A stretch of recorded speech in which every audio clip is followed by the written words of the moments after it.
You may have heard that you shouldn't throw rice at weddings because it's bad for birds.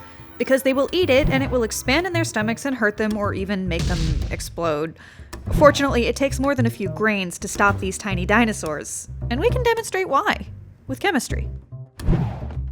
This myth seems to go back to at least the 1980s, including a law introduced in the Connecticut state legislature attempting to ban rice at weddings, as well as an advice column by Ann Landers. The fear is that rice will expand in the innards of our feathered friends the way it does when you cook it on the stove. It draws in more and more water until...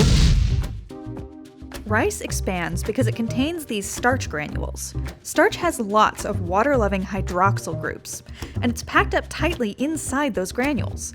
As water drifts in, it sticks to the starch, forcing the tightly packed starch molecules to spread out and the starch granules to swell. That makes the whole rice grain expand. But there are a few differences between a bird and your faithful rice cooker. A bird's digestive system is breaking down food for energy. Birds' internal plumbing is a little different than ours. Technically, they have a crop, not a stomach, which is the organ we're worried about in cases of hypothetical rice rupture. Your rice cooker cooks rice in less than an hour in your kitchen, but that's thanks to the heat. At a bird's body temperature of around 102 Fahrenheit, it might take around 4 hours for rice to swell fully. And in that amount of time, it's also being broken down and digested. It doesn't just sit there and wait patiently for its chance to blow up the bird. We tried it at room temperature, or, well, a bit lower than room temperature in our chilly studio. I combined the rice with room temperature water at a volume ratio of 3:1 so that there'd be plenty of water to absorb and let the rice get big and fluffy. But even leaving the rice overnight from about 4 p.m. to 11 a.m. didn't result in much of an expansion of the grains at the temperature we had to work with. From this single statistically non-rigorous trial, we didn't get rice to passively expand very much at all. But hold on to that thought. Rice is a type of grain that some wild birds rely on as a food source. If it was dangerous, we'd see those birds dropping out of the sky all the time. Other seeds, which birds eat, expand too, by a similar amount to rice. We bought some white millet birdseed and a variety of grains and grain-like things. I think some of these are technically pulses. Lentils, beans, and pearl barley.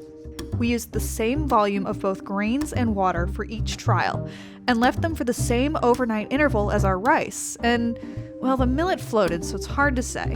But our other options expanded dramatically more than the rice did at the same temperature, which might lead you to conclude that if rice is a bird guts explosion risk, so is every other kind of seed they might conceivably want to eat.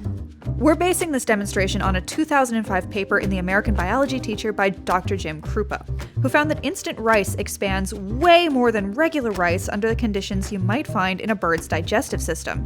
So, if regular rice can't explode a bird, could instant? We started with equal volumes of plain white and instant rice in an equal volume of water. We got the same result. Instant rice expands like crazy. We couldn't find a definitive answer as to why instant rice expands more than regular rice, but we're guessing it's because it's already been cooked and dried out again. The cooking process doesn't just draw in water, it also starts to rupture the structure of the rice grains, as well as expand cracks that were created during the milling process. So when you cook the rice a second time, there's probably even more room for water to creep in and expand. I'm guessing that's also why it floated. Those cracks were filled with air until they soaked up water. Does that mean instant rice is dangerous? Well, birds don't seem to like it very much. Dr. Krupa fed both to his pet birds, and they picked plain rice over instant. But even when the birds did eat instant rice, it didn't seem to hurt them. Plus, nobody's buying instant rice to throw at weddings, because that stuff's expensive. If you want to be super safe, throw regular rice. Super safe for birds, I mean. The concern is admirable, but it's not backed up by the science. Also, isn't all that rice kind of a slip hazard? Is something I learned when I dropped the box of instant rice and spilled it all over the studio floor. Whoops. Looking for more videos that spark your curiosity? Check out this new playlist by PBS Digital Studios. It's updated every week with brand new videos. Like ours.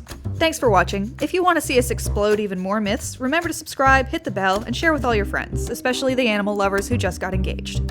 We'll see you next week.